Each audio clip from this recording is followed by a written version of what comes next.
Hello, and welcome to the Angry Ewok channel. Today, we will be discussing squadron pairings from each faction. A comment that I hear from a lot of new players is that they don't understand how to use squadrons. And squadrons is a huge topic that is very hard to explain. However, for ease of understanding, what I'm going to try to do in this video is give a pair of squadrons or a trio of squadrons from each faction that's typically seen and kind of explain how they work. There might be more of these videos to cover other groups of squadrons, but this is kind of an introduction so that you can start thinking about, okay, well, how do these abilities for these 2 or 3 squadrons in my faction gel together to be more than the sum of their parts? We're going to start with a Rebel Classic of Shara and Tycho, and you can see on their cards, Shara has counter 3 and counts crits for damage, which is her big thing, and then Tycho has basically the ability to leave engagement at any time and or ignore engagement and bomb ships even if he's engaged. When using Shara and Tycho, you'll typically see them hang back and not be activated during the ship phase, and then in the squadron phase, when the 2 ships and their fleets are getting close to each other, they'll usually do something to protect one of their ships. And that typically takes the form of Tycho stepping out front and protecting the ship, in this case the CR-90. And you can see the bubble that it projects of engagement that would prevent these TIE defenders from coming down and hitting it. And then Shara usually wants to be in a position where she cannot be engaged because we want to be able to move her quickly somewhere and tie up as many enemy squadrons as possible. In this example, we're assuming that these TIE defenders are activated first and they come in to attack the CR-90. Some of them cannot reach around the engagement bubble that Tycho is projecting, and so they decide to attack Tycho. The hope here is that they attack Tycho and he lives. And he might not. He throws back some counter, and if he lives, he can leave. Because of his ability, he can move off somewhere else. He can jump forward and tie up squadrons that have yet to activate, typically like bombers or other things that are not very good at dogfighting, or he can jump onto the station. That's typically what I try to do is protect, then jump to a station to try to preserve those points, and maybe bring him back into the fight later. Shara, hanging out on this rock to the left, is there to pounce on the now clustered group of enemy squadrons that have already activated, so that next turn they're held in place and have to contend with her counter 3. That's the idea. Now, you could swap them. Some people do the opposite and want Shara to be the main focus of the initial alpha strike so that they get, to hit them. It's a preference thing, but either way, you're rotating these 2 A-wing aces in to cover your ship. Something to keep in mind here is with your positioning in the squadron phase of the turn before the 2 fleets crash together, you do want to position yourself so that if they choose to not activate first with their squadrons, you could potentially pounce on the enemy squadrons like I did here. You can see that I took Tycho and he moved over and he engaged 2 defenders and only 2 defenders. Shara moved up and engaged the 2 other defenders. Doing this splits their fire. They cannot concentrate all their shots into one or the other of my aces and increases the chances that my scatters and my braces will take care of those and keep them locked in place for another turn. Now, you don't really want to be jumping into a flak bubble if you can help it, because you're giving up an additional shot that you don't have to, but it's an option, something you can weigh. Sometimes, the lack of gunnery teams can make them less inclined to take the flak shot, or obstruction can block flak. But you want your A-wings with their speed 5, with their abilities and counters, to be in a position to where if the enemy going first, and we're always assuming they're going first because it's just easier if you're going first, it doesn't really change anything. You could do this immediately. It puts pressure on those squadrons to activate, or they'll get boxed like this and sectioned into 2 different groups that can't combine their fire on one target. Again, trying to make sure that your squadrons live long enough to affect the game. Now we're going to discuss a similar complement of squadrons for the Empire. The Empire has some pretty good options to run interference for their ships as well. You'll see some combination of either Valen, Rudor, and Sienna Ree, or Sienna Ree and Volk, the new counter ace, who I think is basically Charbet, just better. Um, the big thing here that we're trying to leverage is the fact that Valen cannot be attacked if anybody else can be attacked. And that Sienna is obstructed all the time, so you're reducing one dice. That makes her really good in single dice flak bubbles. She can't be targeted against small dice pool squadrons like 3 and below. She's very hard to do more than 1 damage to because she has a scatter. So if you get an accuracy, you act the scatter. The brace doesn't do anything, but you do 1.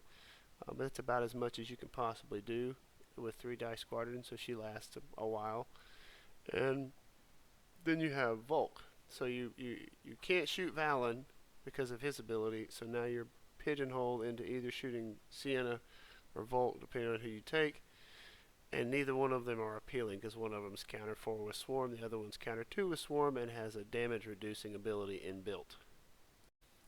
Valen Rudor and whichever supporting interceptor you use are a little more aggressive than the previous pair we talked about, and the reason for that is because if you sit back with Valen, his ability can be positioned around pretty easily.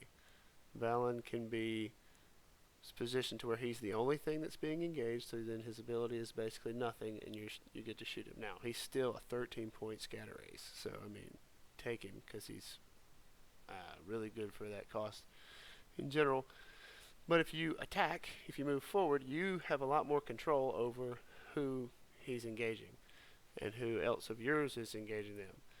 And so, for example, in this, they're facing off against Char and Tycho. You would want to take Sienna or Volk, whichever interceptor ace you're using, and move forward first to target one or both, one of these 2 aces. But you want to make sure that Volk is engaging them both, so then Valen can move in and fire. Valen would move in and fire at probably Shara here, because Shara has a very damaging counterattack, but she cannot use it if there's another target engaged. So the presence of Sienna or Volk prevents Shara's counter ability from even triggering, because counter is considered to be an attack. So that's why this pair is a lot more offensive. They pick something, they tie it down where it is, because positioning around Valen Rudor is very possible. Now we're going to move on and discuss some of the Clone Wars squadron pairings, starting with Gar and our favorite buddy Anakin. So this is a trio. You will see this in almost every heavy, like 134 Gar list. You'll see what they call Delta Anakin, Anakin in a Delta Ether Sprite squadron. Ahsoka Tano also in a Delta 7, and a lot of times they'll be backed up by Axe. Anakin is a lot like what Mauler Mythal probably should have been. Mauler is too easy to use because he only requires positioning. At least Anakin requires a shot. But what Anakin does is he deals damage. You just suffer damage, meaning you can't scatter it, you can't evade it, can't dodge it. It's automatic damage that goes through defensive tokens. That's huge, and it's huge particularly against scatter aces. So he has this big splash damage effect. And he has a lot of stuff built into that. He has Adept 2, his Counter 2, his Dodge 1. All those things rolled together make him very tough to kill. And then we're going to try to help him out with Ahsoka. Ahsoka gives a squadron that she moves next to at range 1 and a 2 blue dice shot. Well, who better to use that on than someone who has Adept 2 to allow the reroll of that dice. So this is very good at doing plink damage, and plink damage is particularly good at overheating defensive tokens on aces. And so you start to see that these two together can do a lot, and then you have Axe backing them up. Axe has Escort, which is aggro, basically. If he needs to, he can step out and take the aggro. He's honestly better, though, in a supporting role where he can spend his defensive tokens to use his ability to reduce damage on Anakin or Ahsoka until they're in critical danger of dying. Because, for example, you shoot Anakin, he's got Dodge 1, you're going to reroll one of those dice. And then he can scatter it if you don't have an accuracy. If you do have an accuracy, he could brace it. And then Axe is going to reduce the final total by 1. So it's very difficult to stick damage on Anakin with axe present. So here you'll see a typical Gar fleet. We have a bunch of Y-wings. We have our trio of squadrons to the right side of this Venator, inside the flak bubble. They'll sit here and wait. A lot of times they're there because there's ruthless strategists and ordnance pods and a lot of other flaky, very damagey stuff that you do not want to be jumping into, and so they'll hide there inside that flak bubble until it's time to pounce. Once they do that, they pounce down into the A-wings, and you can see that the first thing that's going to happen is Anakin's going to attack first. Anakin's going to move in, and he's going to pick a target that he knows he can hurt. For example, this A-wing. This A-wing has no defensive tokens. He has 4 dice. He's re-rolling 2 of them, so he has 6 dice to try to get a single hit. Very, very likely that that happens. He does a lot of damage. He eats a counter back, but he's got dodge. He's got a scatter token ready. And if you're really, really concerned about the fire back, you could move Axe in first. We'll get to him in a minute. But Anakin moves in. He shoots an A-wing, likely kills it, but regardless, as long as he gets 1, you get to pick 2 squadrons at distance 1 of that target to suffer damage. So our 2 A-wing aces here would suffer damage as well. So Char and Tycho would take a damage, nothing they can do about it. Then probably follow with Axe so that you can get his defensive tech in play, and you see Axe moving down, and in this case we're going to target Tycho, who's already been shot once, been damaged from the automatic damage, and then he shoots to start trying to overheat those tokens. Axe has got a mediocre shot. He might do something. Hopefully he does 1 at least, so that there's a choice there of either taking another damage or burning out the scatter, or starting to use the scatter. Then Ahsoka comes in. Ahsoka, as soon as she places within distance 1 of Anakin, will allow him to fire. He's got 2 blues. He re-rolls both with with Adept 2. And this is another a small packet of damage, but then again forces the decision from Tycho. Okay, do I want to let this come in, or do I want to take it? So now you've been hit with a free damage, a shot from Axe, a shot from a small dice shot from Anakin, which is going to be very accurate, and then you have Ahsoka coming in. Ahsoka will likely fire at Tycho as well, and all that together is pretty likely to kill Tycho. Or if he's not dead, he's so hurt that he really doesn't want to fire back at anybody else except Axe, because he's scared of dying to counter. So that's pretty much the crux of those that trio working together. They are the offensive anti-squadron wing of the Gar fleet, and a lot of times this Gar fleet will approach and activate the Venator and push all these squadrons, and so the Venator is then going to move and be in this fight. They live and perform well inside the flak bubble of the Gar Venator, because it can also start to really help out. You start putting things like Y-wings with ruthless strategists in the mix, and it becomes very, very difficult for scatter aces to live. Now we'll move on to CIS and discuss Wat Tambor, the squadron, and Aflac. Wat Tambor is a very influential squadron for CIS. He is an escort, he has screen, and he's not a bad dogfighter either. Biggest thing he's used for is to soak up damage and give them a leg up in the squad war. And the way he does that is he comes in and hits something, and then all of his buddies, his vulture buddies, come swarming in, powering up his screen. So you must shoot him, you must shoot his escort, and the screen works to reduce damage coming in. And then you also combo that a lot of times with whatever that middle tri-fighter's name is. We call him Aflac because I don't know how you say that word, but the point is, if you end your activation in distance 1 of this guy, you suffer an automatic damage. So between a bunch of vultures, Wat Tambor hitting you, and then this automatic damage, it creates a damaged tar pit that can be very powerful. And usually a squad wing like this is backed up with hyenas that are lurking in the background somewhere, so that if the enemy's anti-squadron is tied down, the hyenas can run wild, which is not good.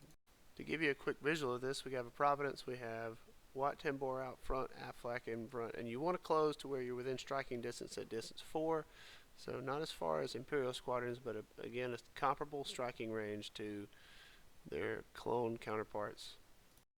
Watt 10 bore doesn't have to be the first squadron that goes in for any particular reason, but his positioning is very important, and so a lot of times people will lead with Watt 10 bore to get as many squadrons inside of his engagement bubble as possible.